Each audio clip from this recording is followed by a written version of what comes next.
Boris Johnson's call for a third general election in 5 years was voted down this week as his opponents sought to trap him in office, but without power, until after the next Brexit delay at least.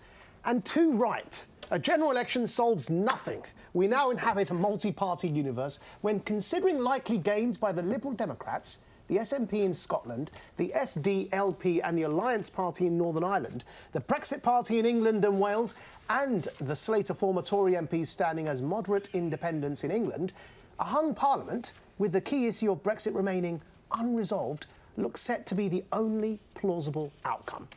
Most of us don't want Johnson or Corbyn, and when Remainers are counted alongside soft Brexiters, most of us don't want a no-deal Brexit either.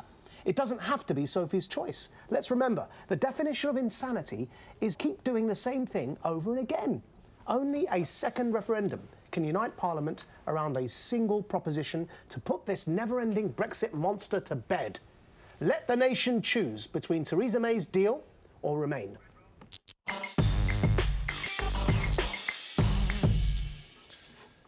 You made a very eloquent and correct point in the earlier conversation in that we need to rein in our language because we are sadly a divided nation. You see this now in so many instances. Yeah.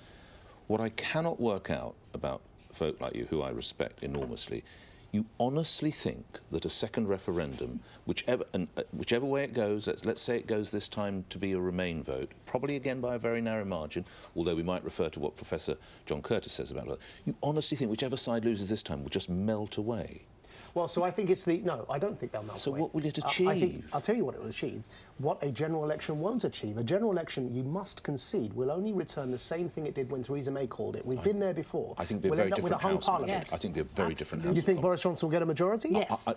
Gauging the mood from the radio station that both you and I've been on the last couple of days, there is, as Carole touched on, there is extraordinary anger, and I think people like Dominic Grieve, who, by the way, I think it's always interesting to be lectured by Dominic Grieve, the former Attorney General, about loyalty and others, because he's ignored a no-confidence vote that he lost in his own constituency, and he continues in post. So I always enjoy being lectured by people such as that. I think folks such as Grieve and others, it will be a very different-looking House of Commons. You say, Maajid, you just said let the nation choose.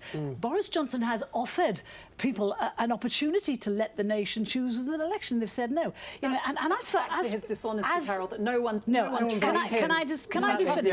For 2 years, your leader and the Labour Party have been asking for an election on a weekly basis. It has been Corbyn's mantra: this country needs an election. He was even where was he this week? He was somewhere in Salford this week, and he said to people, "We will fight and we will win an election." Suddenly now he's been offered one on a plate. This was his chance to show his mettle that he's some kind of leader. To be fair, and he ran in the opposite direction. That speaks for the lack of integrity of Boris Johnson. He's running scared. So many opposition parties want an election, and they are unanimous in agreeing that Boris Johnson cannot be trusted to hold one in good faith. Well, you are unanimous to try and get another Brexit. Can I just make a point? I feel like we always forget. You know, Nick, I agree. I don't think a second referendum is a great option. There are no good options. The reason I agree with Maajid, and I think it is the only option, is that the no-deal Brexit we're talking about is also not a solution. It doesn't give us anything. It gives us now years and years of negotiation, of uncertainty. Nobody knows what the outcome of a no-deal Brexit would be. It's just proceeding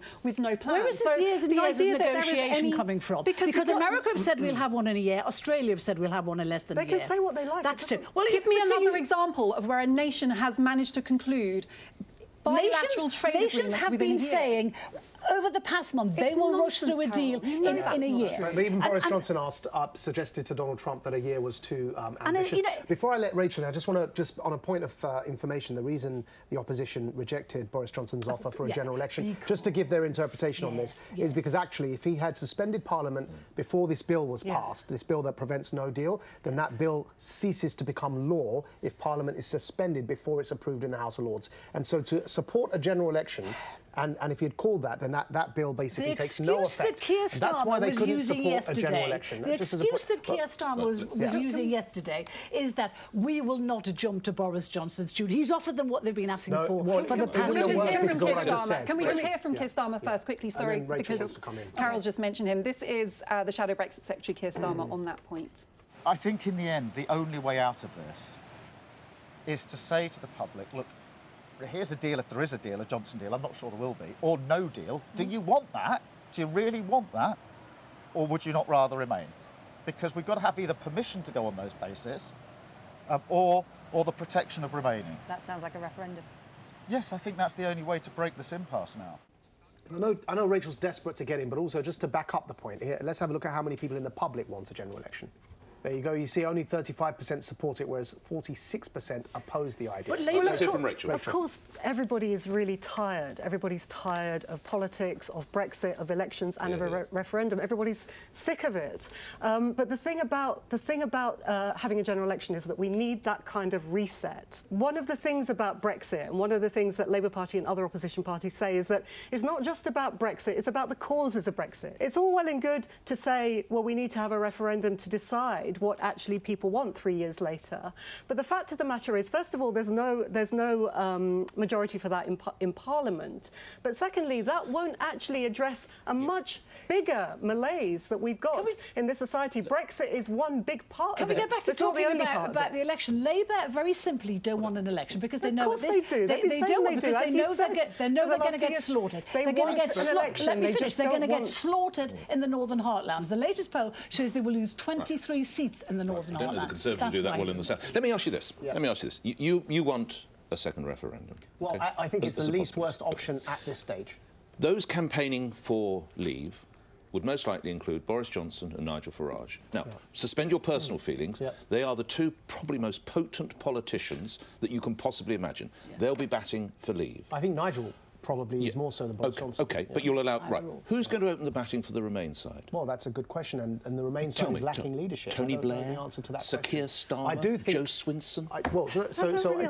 Let's have your vote. Let's have your vote. Nick, what I would say is that actually, if the nation were to be presented this choice, then I think the phenomenon of Remain is large enough at this stage not to necessarily need a prominent leader in it. You know who I think is the best advocate for the Remain side?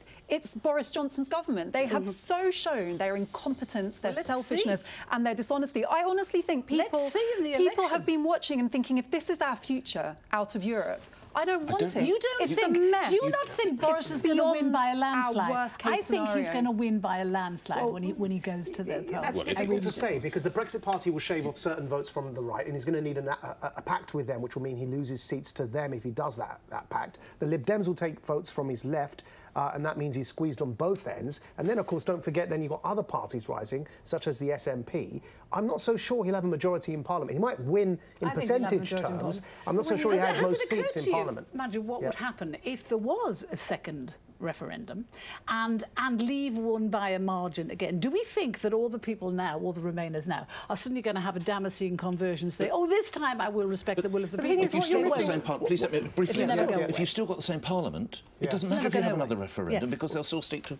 I find this idea of Boris Johnson winning by a landslide really weird. I mean, I think, you know, there is a constituency in this country that likes the sort of authoritarianism, hard right politics that he presents. Let me finish, Carole. But that constituency is small and receding. And if you look at the polling on other issues aside from Brexit, it's quite clear that there is majority support for the kind of progressive politics that progressive parties are offering. Not according to the polls. And here's one vote that I'm taking, which is, it is time to move on.